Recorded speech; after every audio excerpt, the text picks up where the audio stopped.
For MAGA, it's the culture, stupid. It's not the economy, stupid.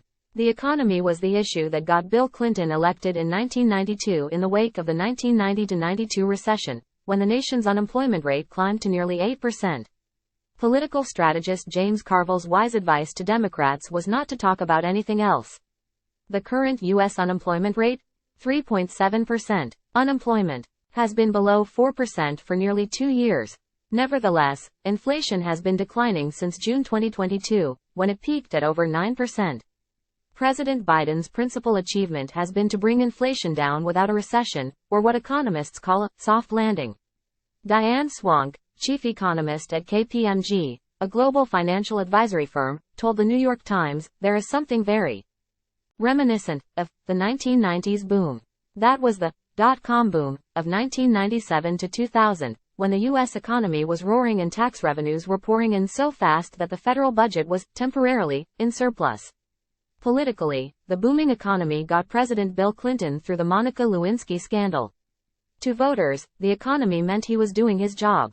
Not now. The economy is vota's biggest complaint about President Biden, specifically inflation. The rate of inflation may be declining, but voters know that necessities like food, gas and rent are still more expensive than they were when Biden took office. The sour view of the economy is probably rooted more in partisanship than in reality.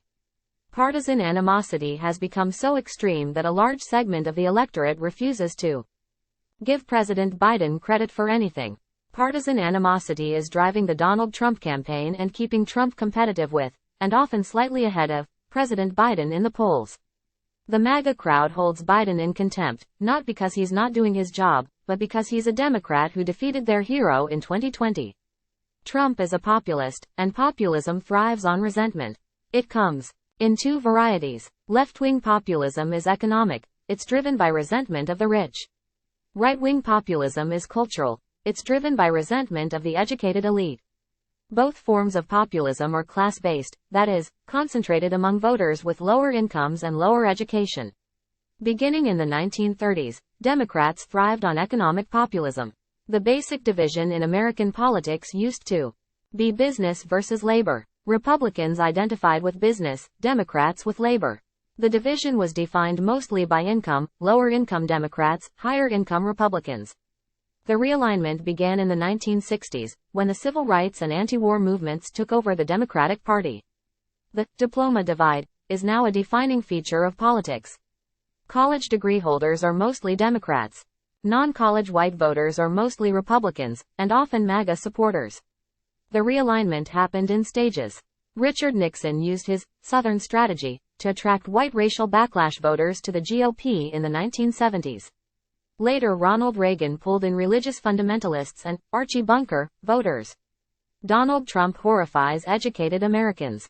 MAGA voters resent the condescension of educated elites who call them deplorable, who criticize them for clinging to guns or religion, who promote woke values and who respect experts like Dr. Anthony Fauci who try to regulate their lives. Pandemic shutdowns.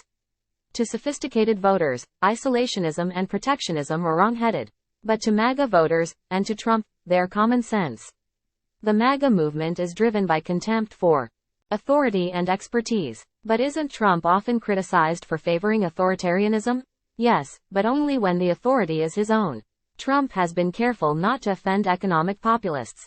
Unlike most hardline conservatives, he does not say much about government spending or threaten to cut entitlement programs like Social Security and Medicare. As president, he embraced large-scale economic stimulus packages to counter the impact of the pandemic. As Roman emperors discovered long ago, a leader can enhance his power with bread and circuses. Trump's conservatism, like that of the MAGA crowd, is mostly cultural. His key issue for 2024 is the same one that first propelled him to prominence in 2016, immigration. The surge of illegal immigrants is deeply threatening to his supporters. That reaction is nothing new. Throughout American history, every large-scale influx of immigrants has generated a political backlash, anti-Catholic, anti-Asian, anti-Semitic. It's not so much an economic challenge. Immigrants are desperately needed to fill jobs and pay taxes. It's a cultural challenge. Immigrants often bring different political values. In fact, immigration is the key factor driving right-wing political backlash movements throughout the Western world. France, Germany, the Netherlands, even Brexit in the UK. Immigrants to Europe come mostly from Africa and the Middle East. Immigrants flooding the US are mostly Latin American and Asian. Many are non-white and non-Christian. Immigrants are important for the US economy. Countries like Japan that severely restrict immigration have a rapidly aging population. In the US, working-age immigrants may save the economy, but they threaten the culture. What drives the MAGA movement isn't the economy. It's the culture, stupid.